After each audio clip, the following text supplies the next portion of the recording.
All right, it is time. Let's get started. All right, so the last live lesson was strong and stable shoulder, and today's lesson is flexible shoulder. And in today's short movement lesson, about 15 to 20 minutes, and you're going to learn how to improve your shoulder mobility by learning the relationship between your arm and shoulder and the rest of your bodies. Kind of the same theme as the previous lesson. And so if you missed the last lesson, and I'll put the links below so you can check and watch later, anytime. All right, so before we begin, and let me introduce myself to those of you who are new to my channel. And I am Taro Iwamoto. I am a Feldenkrais practitioner.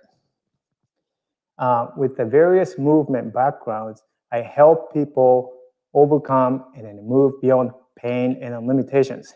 So if you want to learn how to retrain your body and your movement safely and then effectively, and learn how to move better and then feel better, and please subscribe to my channel and hit the bell and to be notified when I post a new video every week. So that said, and let's get started. It's going to be a chair lesson, so all you need is just a chair. All right, nothing fancy. I'll give you just a second and to get ready and sit. Shoes on, shoes off, it doesn't matter. But you notice I don't like the shoes. I don't even like the socks, and most of the time I'm barefoot. That's just me. You do whatever you want. It really doesn't affect in any way during the lesson. So why don't you sit in a chair comfortably? Scoot yourself forward.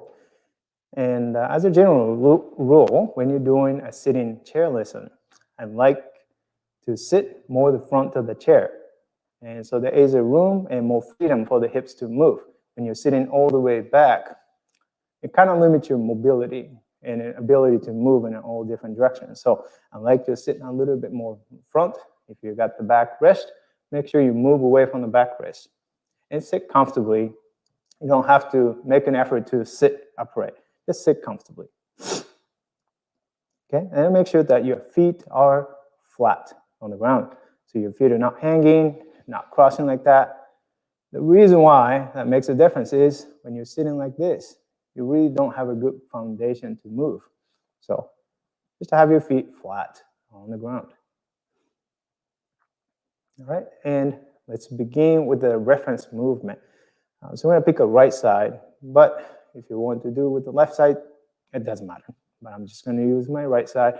I'm going to slowly, and why don't you actually move, close your eyes so it's easier to feel the movement. Okay, so close your eyes and slowly lift, raise your right arm to the front, about the shoulder height. Okay, and then hold it there. Hold your arm at the shoulder height or so, and then begin to move your arm to the right. If you're using the right arm, okay, move it to the right, and then bring it back to the center, the starting point, and then bring your arm down. So you're going to repeat this movement just a few more times, and so that you can feel how it moves, quality of the movement. Okay? And when the movement becomes a little bit harder, or it gets a little bit less smooth and comfortable. And also notice what parts of your body do you feel movement. Do you sense the movement mostly in your arm and your shoulder, or do you sense the movement any other places? Okay. And how far do you go? Does your arm go before you feel tightness, restriction, or starting to lose the good smooth movement? And you stop there.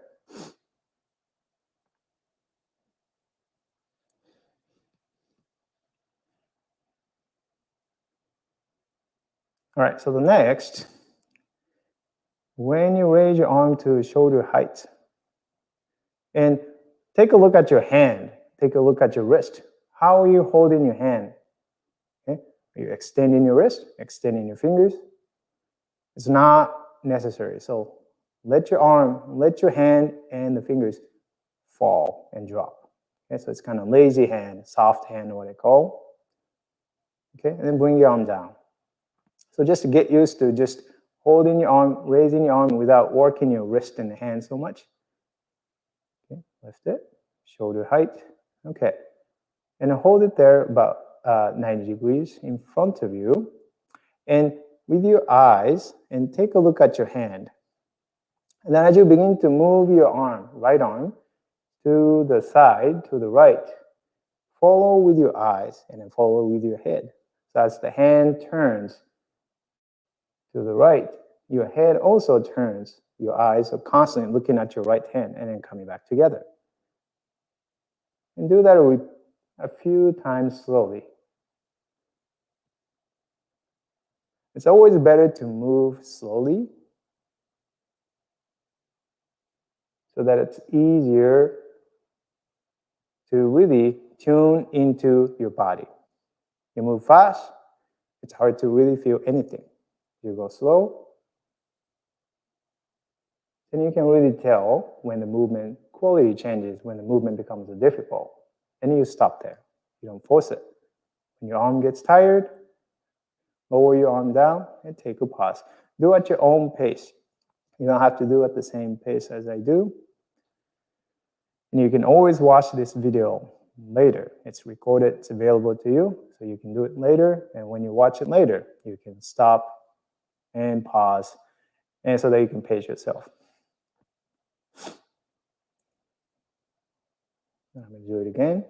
Bring my arm up, shoulder height, and moving my arm to the right, and then following with my eyes and then the head slowly.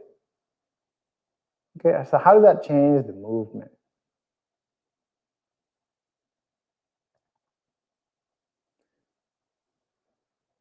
And do you notice yourself moving a little bit differently than when you initially did during the reference movement?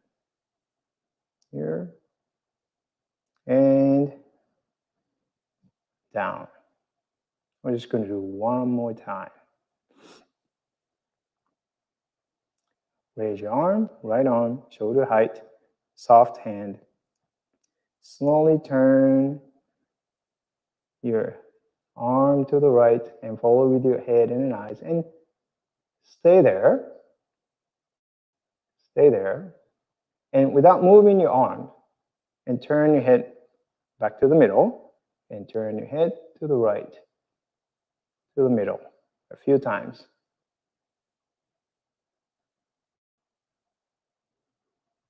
Okay, and then return your arm and the head all together to the middle. And then stop.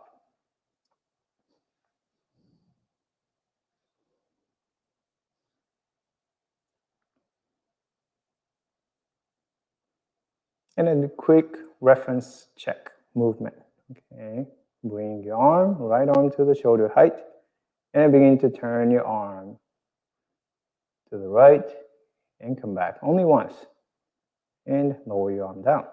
So how did that movement change? Do you notice the changes from the beginning? Do you notice your arm goes further without making an effort? And how did that happen? All right, and then the next, you're going to take your left hand on the front of your chest. And raise your right arm up, shoulder height, with a soft hand. And then begin to do the same movement, okay? Turn your arm, right arm to the right. And with your left hand, can you sense the movement of the chest? You notice your chest is turning. The same direction as your arm. And if it is not turning, observe the movement first without trying to make it move. And that's very important. When you force, when your intention is to force it and make it move, and then the body's natural tendency is to fight, to tense, you make it more rigid. So don't do that. Okay, so simply leave your hand there and then feel and sense the movement with your hand. So the hand is really, really helpful, right? By placing the hand and then feeling your own bone in the body, and then the brain makes a connection, what the arm is doing, and then how it relates to the chest, right? And just to have that hand on your chest, and then the brain has been informed, and then that changes the movement already. So can you sense that movement? Do a few more times. And you can give yourself a gentle invitation so that you can allow your chest to follow your arm. Just to change that intention, change the wording from make it move to invite yourself to move. And that really changes the tone of the muscles and then the tone, the quality of the movement. And come back. And take a pause.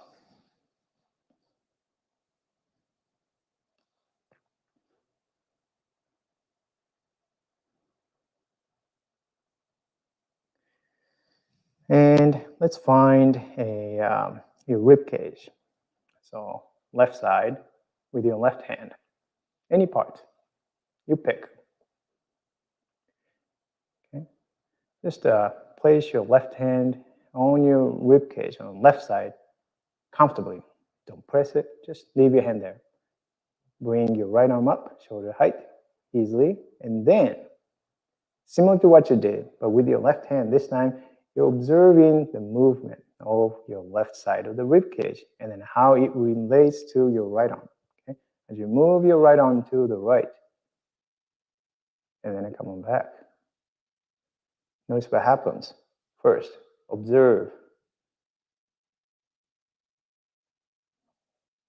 Without trying to make anything happen.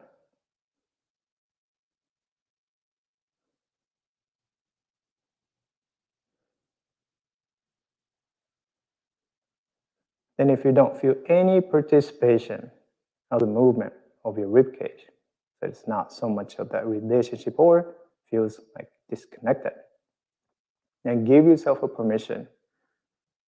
It's okay, you can let it, you can allow it to move with your arm. It doesn't mean that you have to move further. It could be moving only this much. It doesn't matter, right?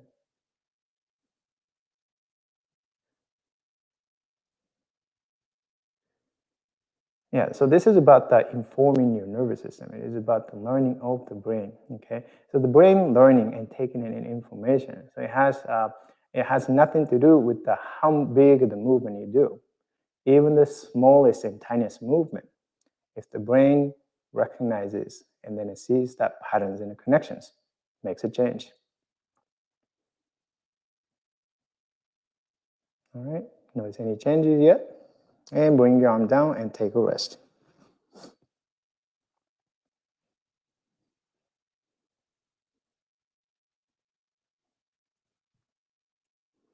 So we're going to shift attention to the legs now. Okay, so look at your knees, all right? And can you start to move in a way that the left knee moves forward and then the right knee moves backwards? It's not turning the knees side to side, but it's moving. You're kind of sliding.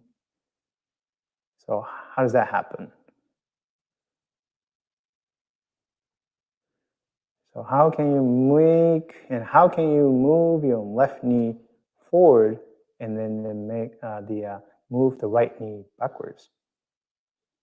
Then if you pay attention to the pelvis, right? So the pelvis has to move and the pelvis has to turn. So if initially you find that, oh, it's not going anywhere, not because it is tight, it is because of not a clear understanding or recognition of that connections and the relationship. But you can inform your brain that there is that connection, right? So if you observe what happens when you move your left knee forward and then the right knee backwards, And how does that influence the pelvis, right? And you can allow the pelvis to turn to the right.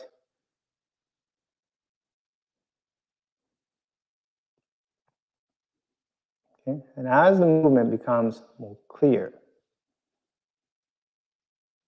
and it feels as if the movement's gotten easier or as if you have gotten a little more flexible, because the brain is letting go of unnecessary effort elsewhere. And then the movement becomes a little easier, right? So as this movement becomes easier for you, and now take your hands, right, on either side of your rib cage. Feel it. And then as you do the same movement with your legs, move your left knee forward, right knee backwards, allowing the pelvis to turn. Observe the relationship between the pelvis and your ribs.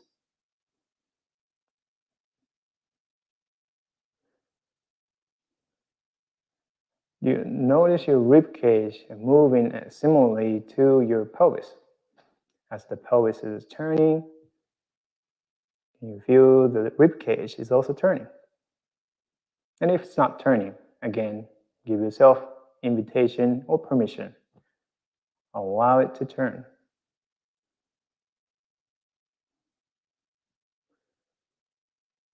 Okay? And then you can put your one hand, either hand, on your chest, in the front of the chest, as you continue to do that movement. So now you are observing the relationship from the pelvis, from your legs, upward, right? So is it connected to your chest? Is your legs, pelvis connected to the chest? Okay. Now raise your arm to the shoulder height in front, right arm.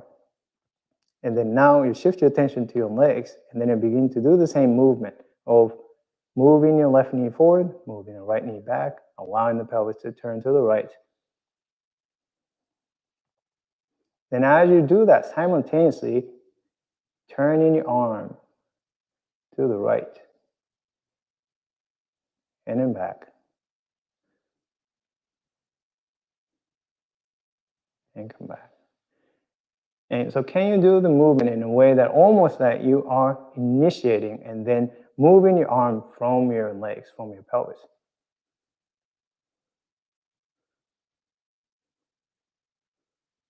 Back and forth.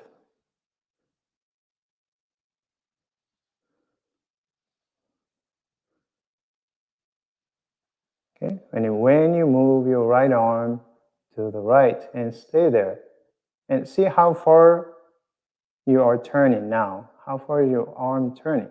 And how is it different from the very beginning? And bring your arm down. All right. And we'll come back to the reference movement. First, sit comfortably. Lift your right arm up, shoulder height. And then begin to move your arm, turn your arm to the right. As far as you can comfortably. And then coming back to the middle. Do a couple times.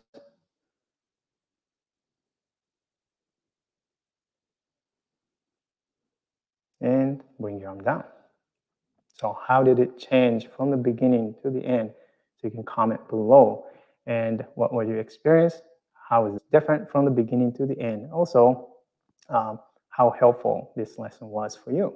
Any other comments and questions? Great. You can leave them in the comment section down below. Well, let me ask you another question.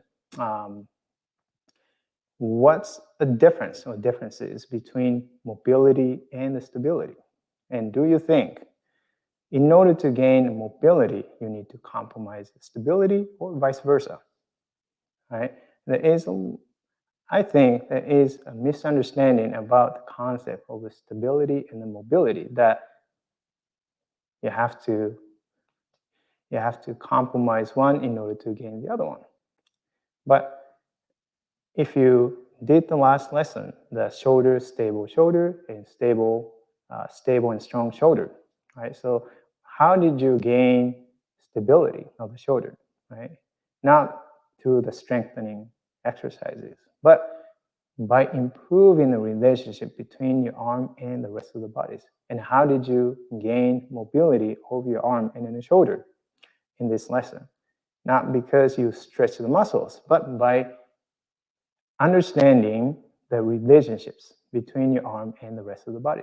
It's the same principle, same concept, right? So does that mean that you compromise the stability? No, it's quite the opposite. You actually gain the stability and the mobility at the same time. So anyways, if you have any thoughts and any questions about that, I'd love to hear that from you. And if you like this lesson, then please hit the like, and also don't forget to subscribe, and also share it with your friends. All right, well, thank you very much for watching and then doing the lesson with me, and I really appreciate it. And I will see you in the next video, and happy mindful movement. Bye-bye.